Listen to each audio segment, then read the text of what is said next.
today, right here, right now. This is the moment that you will finally say, I'm growing my accounting practice, and you're going to discover exactly how right here, right now, on the Grow My Accounting Practice podcast. Welcome back, everyone. I'm Ron Saharian, co-founder of Profit First Professionals. And I'm Liz Sporn, a guide here at Profit First Professionals. And Mike McCallowitz is on his 4-week vacation. Can you believe that?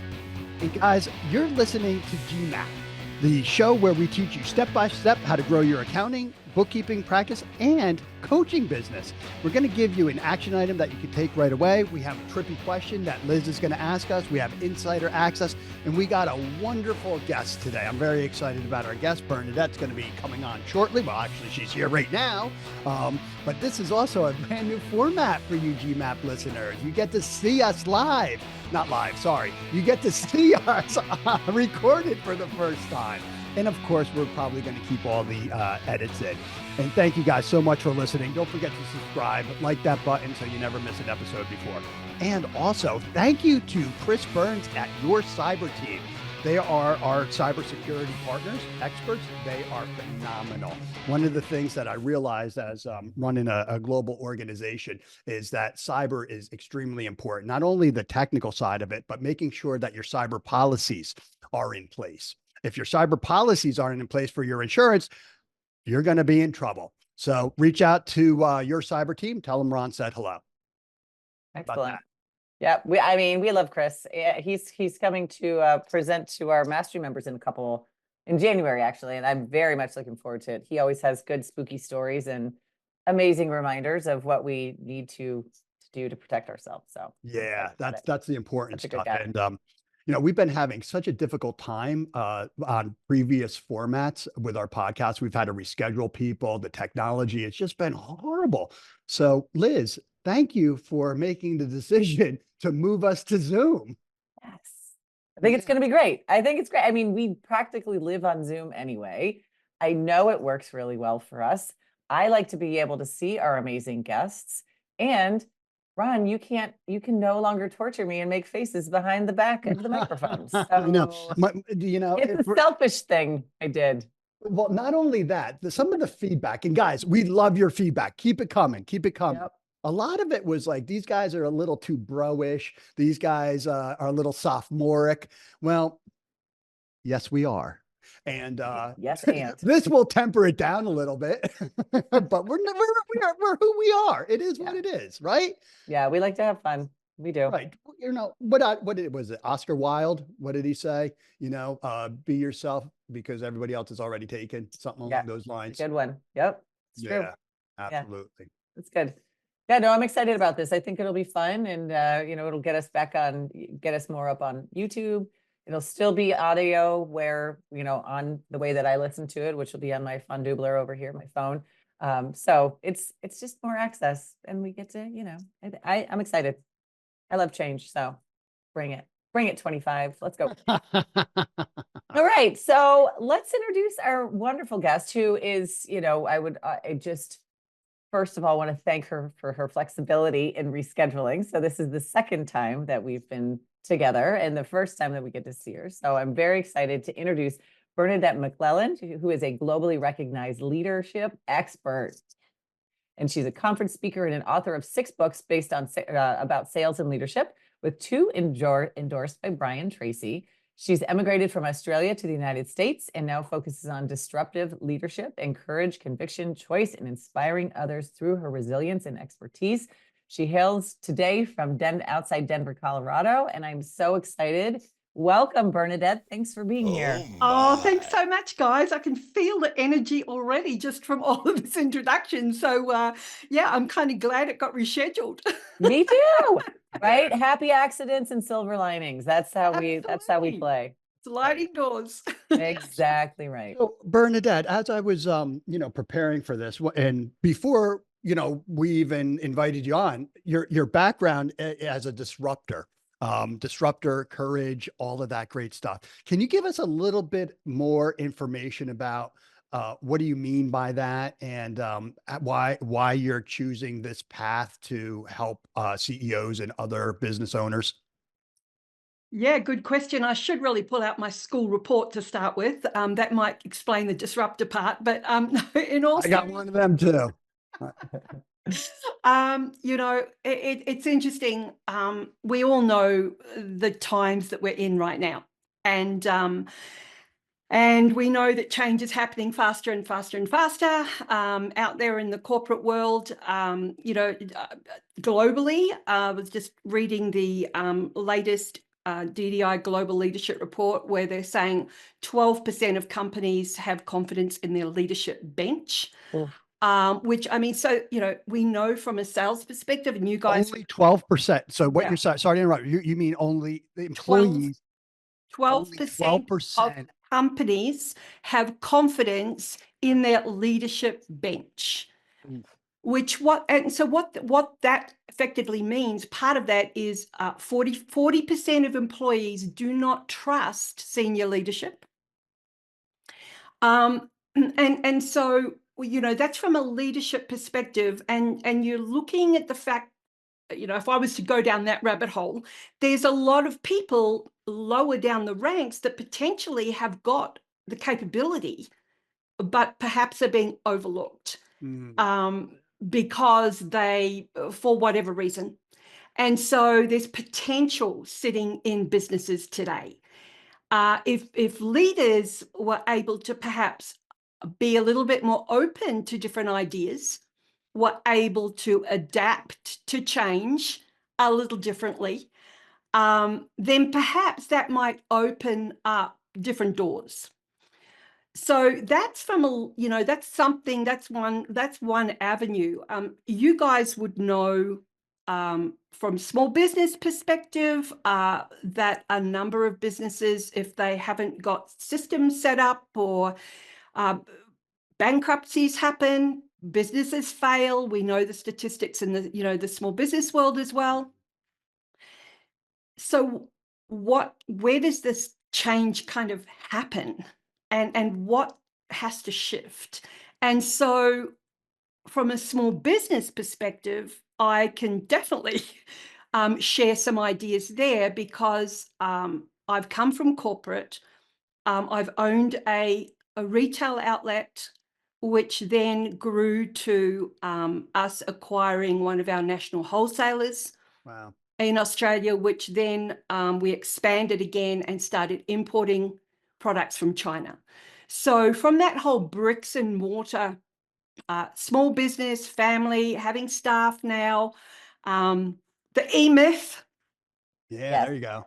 Yeah. Yes, so I'm the the person who loved baking pies. Mhm. And part of all of this as well is small business owners or leaders or anybody really working and being on that treadmill Yeah. and just continually working and working and working. And of course, the universe is going to tap us one day. It's going to interrupt us, and it's going to say, hey, I'm going to make you stop. And so that's what happened with us. I actually had a forklift accident it kind of led down that path. And I was hospitalized. They put me on penicillin, and the penicillin shut my liver down. Oh. For all of 2009, I was in bed. Ooh. And guess what? The person who was running the business is now no longer there. Systems weren't set up the way they perhaps should have been. We went bankrupt, and we were on welfare. We ended up being on welfare. Wow. And we lost properties. We lost all our assets. So yes, from that perspective, this whole deliberate disruption, my thinking around that is that if we don't deliberately disrupt the way that we think, feel, and act, then something or someone else will do it to us or for us. I love that. I love it. And so, a couple of things to unpack there. One, the senior leadership, the lack of trust in senior leadership is scary. Two, I love that you said that there's potential in the staff, but we're not aware of it, right? And so I'd like to dig into that first a little bit more. And based upon your experience, is that because the leaders aren't open to other people's perspectives? Does it mean that the leaders, are so focused on their agenda, they're missing things? I mean, how do we know? How do I know if I'm a leader that thinks they're open minded? Okay. But in reality, I'm not seeing everything. Good question. Now, I'm just going to put on the table, I'm not an HR person. Right. So from a human resource perspective, that's not my area of expertise. However, what I do know in all the years that I have been coaching leaders and working with business owners and leaders at a high level, I can see that there is a pattern, and there's a pattern of charismatic people, those who are actually able to talk the big talk. And they are the ones that typically can get themselves into these leadership roles. Yeah. However, they don't necessarily have the intentionality or maybe the competency, but they don't have the care factor as well, where they can lead. And when I say lead, I mean not just motivate, Right. stick or carrot. I actually mean inspire. Mm. And there's a difference between motivating and inspiring. And so to have that leader that's able to have people want to come in on a Monday morning. Right. And leaders that understand peeling back role clarity. And not just, kind of like saying, your role is this, but really digging in and helping understand why and linking that why with that person's personal goals. So kind of all of that. If you've got somebody like that, perhaps who is keen to speak and who is actually on the front line with the people, they know the people. Got it. Yeah. Yeah. I love this so much, Bernadette. I grew up in a business where we needed a larger bench of potential leaders. And the difference between the two words that you said, the motivate versus inspire, we were motivated to do our job well because the leadership was intense, a little scary, intimidating, but you also knew that this person was brilliant, right? And so you're like, I'm motivated to do a good job, but we weren't inspired. What I and two of my colleagues, we started something called the Leadership Academy, and we did exactly what you just said because we saw the holes there. There was not a good enough declaration of why we're doing things. And so we would break down the future potential positions that people could take and show them why this matters and how the relationship with each other builds and blah, blah, blah. It was one of the most mind-blowing things. I actually just heard from a former employee 2 weeks ago who just sent me the nicest thing. And this is something I built probably 15 years ago. And she still said it was one of the biggest game changers professionally that she's ever had. And I was like, holy moly. So the inspiration piece are you amazing. implementing it here, please? I could. Yeah. I mean, it was one of my favorite things I've ever done because I saw that hole and I knew I could be I did care enough. The other ones they had another job and it was fine. So to be that liaison was a privilege. Yeah. Yeah. And it's, I mean, it's so important today too, when mental health is such a big issue that's on the table. Yes. And, we spend so much time, yes. working. And so it's really a case. And so there's 4 zones that I talk about, being able to be open, being open to new ideas. Are you kind of open to new ideas or resistant to new ideas? And then as far as disruption or change, are you someone who's fast to adapt or slow? And so those zones are, you're either in stagnation, we know that, but you're either someone who's in the reaction zone and, short-termism and kind of like making this really quick, or you're somebody who is in the contemplation zone where you're reflective and you're a little slower. you've got to adapt. You might be open, but you've still got to adapt faster today, especially with organizations flattening out now. That middle layer of leadership is kind of going. People wondering why they're not getting replies back from recruiters. The roles aren't there. There's just not enough roles for the amount of people. So what's the ideal zone that you want to be in? And that is, to me, is evolution. And that whole zone of evolution is where you need to focus in on a few key principles in leadership to move toward possibility. Okay. Amazing. So no, that's great, because you're right. As you're describing, I'm thinking to myself, okay, where am I? What am I doing? How do I do this? How do I do that?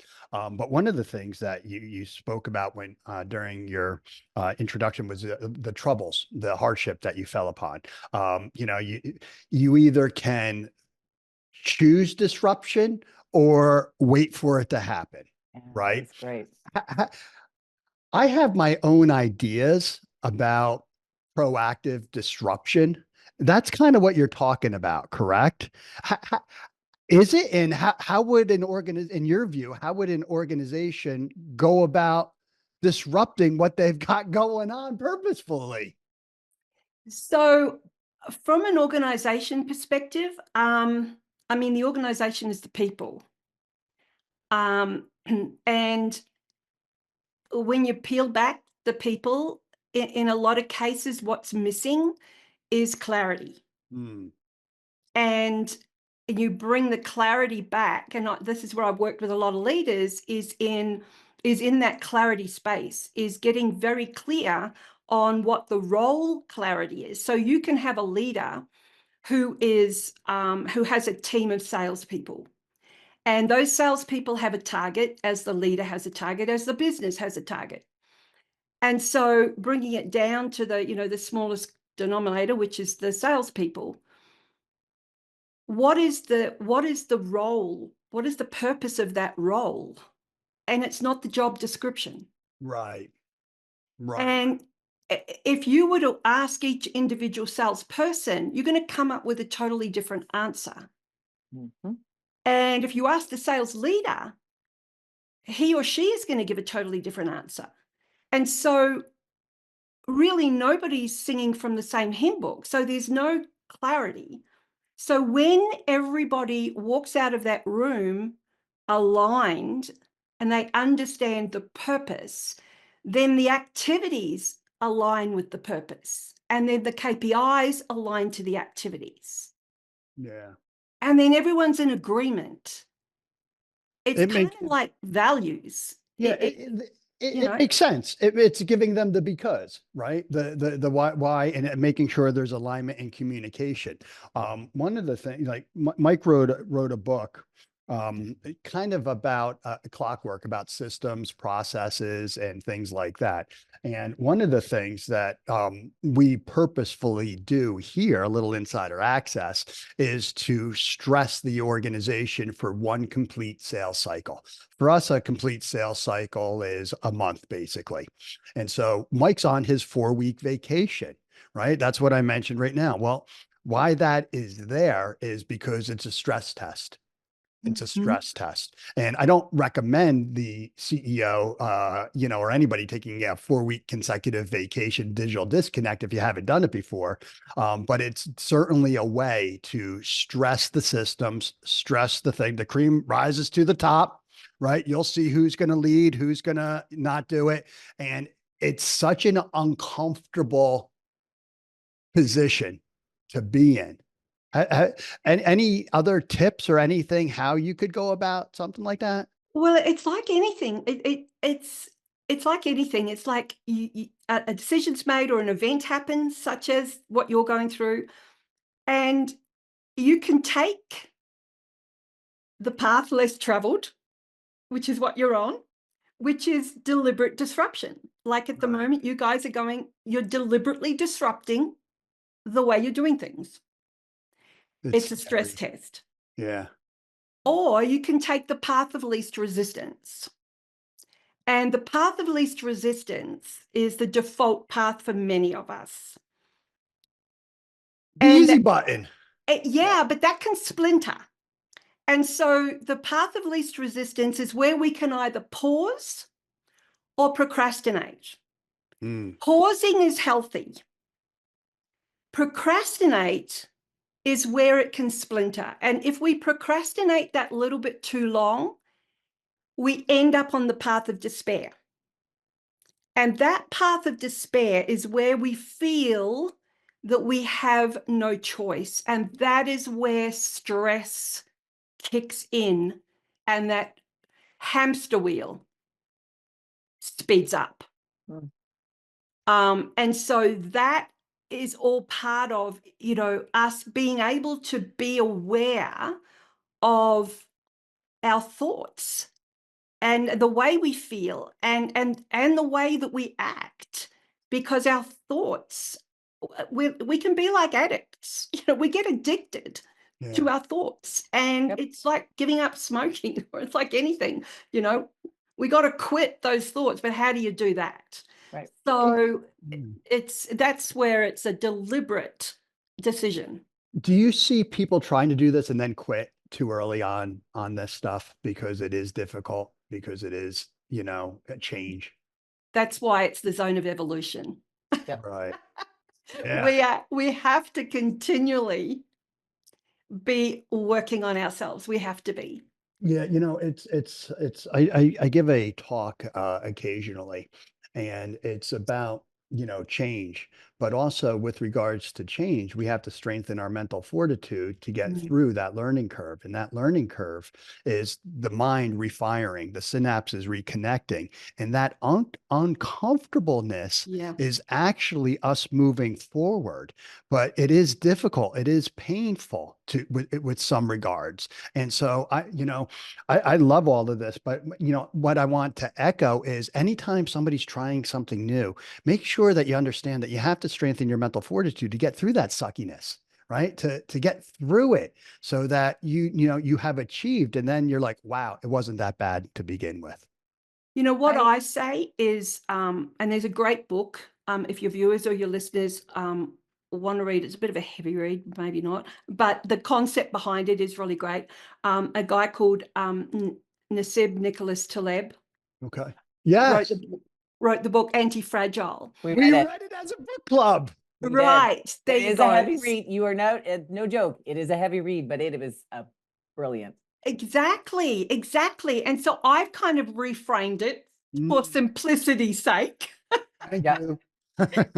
And so, you know, I'll just kind of, we're either fragile, you know, and we break, and we do that to ourselves, our kids, you know, don't do that, don't play in the dirt.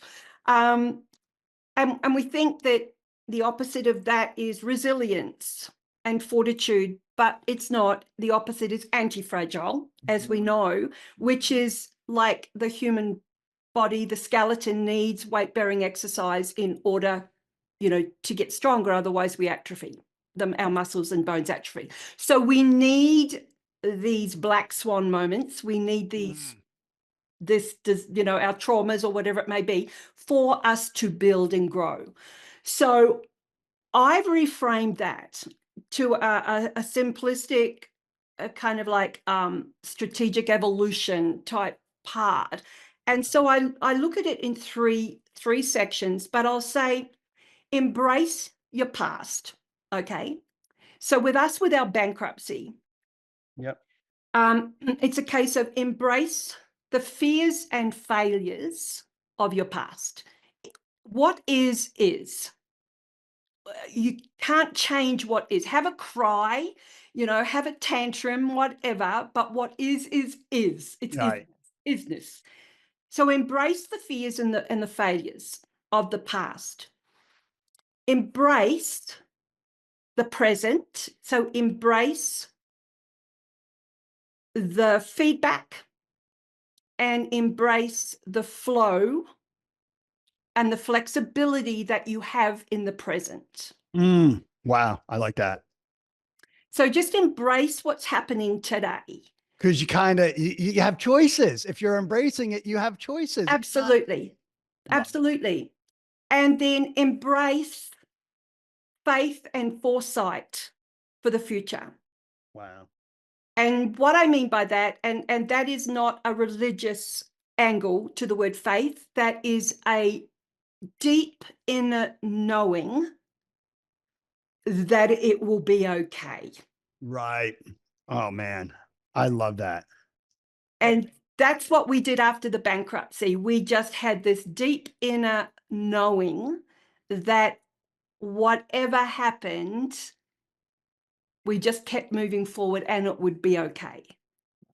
That is so awesome, and it's so difficult. Did you have to practice this? Like, did you get up every morning and, say to yourself, "It's gonna be okay. We're gonna get through Yeah. this." I mean, right? Yeah, there were moments. There were moments. Um, the moment that we weren't able to get a lot of money out of our business, and we had a choice. Do we keep it in the little black bag under the mattress and I go get a job at the local pharmacy in the country town we lived in? Right. Or do we take a huge chunk of it and invest it in me and leave us with hardly anything? And we took the money and invested it in me. Yeah, paying yourself and, investing in yourself and having the confidence and the faith, Yeah, right? The faith and absolutely. the foresight, you know? Yeah. So And that's that the just led the journey, and then the next thing and the next thing and the next thing. Yeah, I Wow. love it. There's one of the talking points you have on there is owning your value. And so I can see that this framework that you just shared with us is proving that and building that and helping you to own that. So what was one of the first steps that you took to own your value? What was that? Yeah. So it's a little exercise that your listeners could do is draw a picture of a table, and on the tabletop, call the tabletop whatever it is that you're looking to focus in on. So for me at the time, the value for me was as a speaker, like as a business going into my own business, coming out of corporate, losing a business. My whole value is like, gosh, how good, what value do I have? So it was like, okay, my value as a businesswoman, and the legs of the table. If you don't have table legs, the table's going to fall over. So if it only has 2, it's going to be wobbly. 3, it's going to be a bit wobbly. So we want 4. And what is the evidence? What are the reference points? Go back. It could be from school. It could be from your first job. It could be from anywhere, but go back and look for the evidence that shows you have value that is aligned to what it is that your tabletop is named. And before you know it, you will have more than 4 legs supporting that tabletop. And Nice little confidence booster exercise This there. is great. I still have mine. Yeah. And it's the table. You name the table legs, whatever it may be. It might be an award you won. It might be a compliment someone. It could be anything. Yep. And name those table legs. And yeah, like that was what, That's great. yeah, years ago. So Wow. That's so, I love, we talk about this all the time with our members. It doesn't have to be complex to be impactful. Something as simple as that beautiful visual of a table yeah, named for what you want to do, what your value is, whatever, and then the proof of that. I love that. Thank you so much. Yeah, I Oh, love It's that. amazing. my pleasure. Yeah. Yeah. I love it. Wow. I guess, yeah, I was going to say, I guess my last question is we work with small owners, small business owners. Some of them have larger firms, but many of them are just bringing on new employees or looking for a team, looking to build, looking to scale. What are some of the things that you would say to our accounting and bookkeeping firm owners? So as they're looking for employees, how do you see the courage and the conviction and the owning of the value in potential employees? What's one thing that they could look for or ask in an interview, for example? Oh, Yeah, you could ask, and make sure that the question, so from a questioning perspective, this is just a couple of little hints. Yes, please. Be careful of not using why as a question. So I just want to put that out there, because that makes somebody feel defensive or judgmental. But ask a question beginning with what, or what happened. So what happened in your last job that demonstrated X, Y, and Z, or what happened? So when you ask the question, what happened, what you're going to elicit is you're going to elicit a story. Mm. And that's what you want them to tell you. You want them to tell you a story. Tell me about a time when. Yeah, exactly. Wow. So, and from the courage, I guess, conviction part, it's some of your business owners may be in that hesitation zone. A lot, or procrastination zone. Yeah, is to get very clear on your questions beforehand. Yes. Awesome. And you are the owner of the business. It's your business. And non-negotiables are okay. We have Love those. it. Core values. We have those. Yep. Absolutely. Wow. And don't be afraid or intimidated by asking those potentially, in your mind, hard questions, because they're not really hard questions. I love it. Yeah. Well said. Wow. This is fun. Can you believe we're up at time already? No, That I don't like flew that. by. I'm actually mad at the clock. I was like, I think we got gypped in terms of time. Yeah, I don't know how that happened. Bernadette, where can Thank our you. audience learn more about you? Where can they go to seek out your books? Where can they go to hire you? So if you go to BernadetteMcClelland.com Okay. /swag, Okay. there's a whole host of free giveaways there to help with their business in relation to business growth, be like sales, business building, my Ooh, LinkedIn. it's nice. Look at it. I'm there now, everybody. Lots of good There's stuff. a white paper there that talks about the leadership stuff that we've talked about. There's a quiz that links to see how adaptable and resilient you are in business today. So there's a few things there for you. Awesome. Awesome. Oh, Thanks, thank you guys. so Thank you, much. Bernadette. That's my pleasure. Yeah. All right. Well, thank you very much. Feel free to hang out. We've got a couple more segments. Up next is, what did we learn? Then we got a man. trippy question. Then we got an insider access. Yep.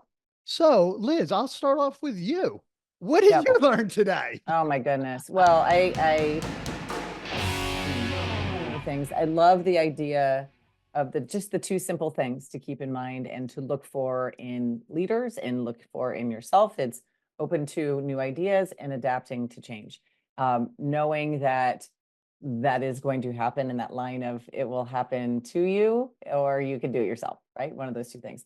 But then I'm a huge, the idea of the value and just what do you want to do and then prove that it already lives there. You already are, I love, we were talking about speaking the other day, Ron, and I have plenty of examples of people saying you're really good at this. You should keep doing it. Like that's okay. So put that on my table. Like, okay, I can do it. It already exists. Right. So, Right. It's almost like a confidence board. You know what I mean? Yeah. It's great.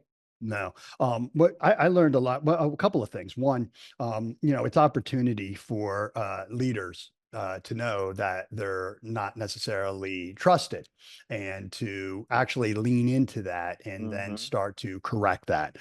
Two, I really like the 3 steps. Embrace the past. It is what it is. Embrace the present. Be flexible. You have choices. Be present. It's great. It's opportunity all right here. 3, have the faith and courage and conviction that you can do this, right? That you can do it. But here's also another thing. There's a lot of people out there that will do it with you. Accountability. There's groups out there that'll support you. There's organizations like Profit First Professionals, which is a membership association that, we have accountability groups to help people through these stuckiness, if that's even a word. So guys, you know what? if you're having trouble doing it yourself, there's definitely opportunity for people to help you out there. For sure. Yeah. 100%. All Love right, Liz. Awesome. Trippy question. Sure. So my trippy question today, it is about hiring and values. And so in the first week, so we've found somebody who we think is the right fit. In the first week, how do you share the vision and values that exist in your business? It starts before their first day. It starts Mhm. with hello, right? It starts with, how you're, I think when you set the tone for interviewing, you set the tone for corporate culture. That could be negative or positive. And then Mhm. throughout that interview process, it's up to us to kind of allude and be blatant sometimes with what our core values are. That's what it is, core values, right? But also the other side of it is pet peeves, right? One of my pet peeves is people being late. Some people are constantly late.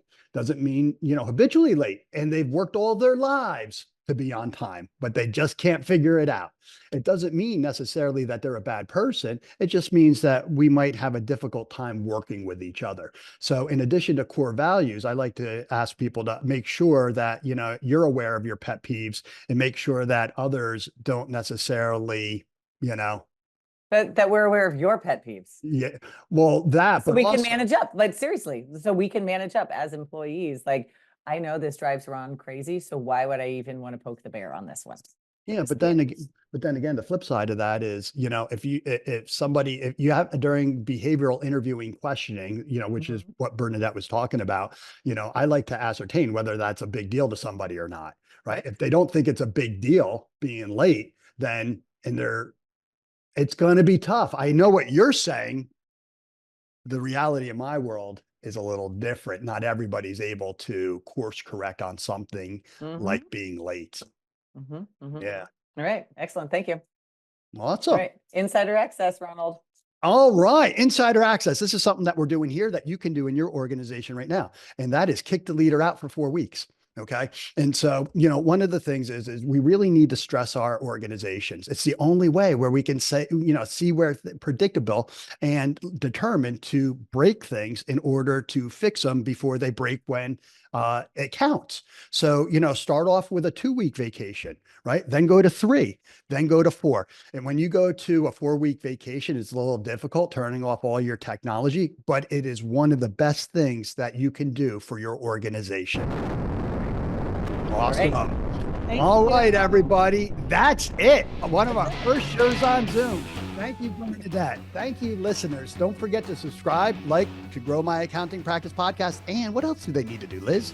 And if they're interested in learning a little bit more about how to join a community of like-minded people and getting support and some guidance and wisdom from an amazing group of people, head to profitfirstprofessionals.com and click the button that says Become a Profit First Professional. What that will do will bring you to a place where you can have a call with Ron or with me, and we'll have a conversation and we get to know each other and decide if and how this could work together, how we could work together. That's it. Profit First Professionals, become a PFP. Awesome. Thanks, everybody. Thanks, everyone.